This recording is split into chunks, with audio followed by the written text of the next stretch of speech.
Hello everyone, again welcome back to our channel, and today also we have brought you another video where I will be showing you how you can fix your TikTok search video problem in your TikTok app. But before we start with our video, do make sure you like our video, subscribe our channel, and yeah, we will simply start our video now.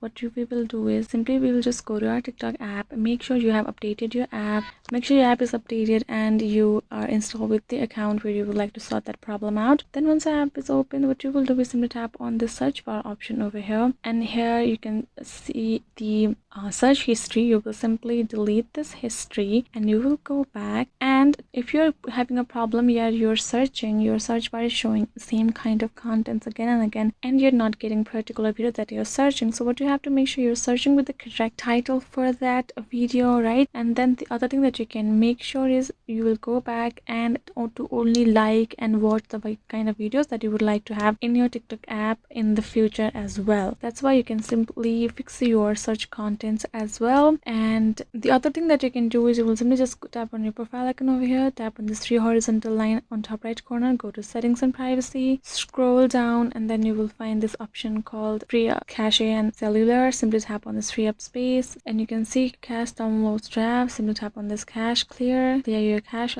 as well, and this will sort out some of the little unnecessary storage it was holding. As you can simply reinstall your app for your search bar to be refreshed, and then your search problem will simply be sorted out from your TikTok itself. So yeah, this is it for today's video. I hope this video was helpful to you guys, and yeah, thank you so much guys. I'll see you guys next time.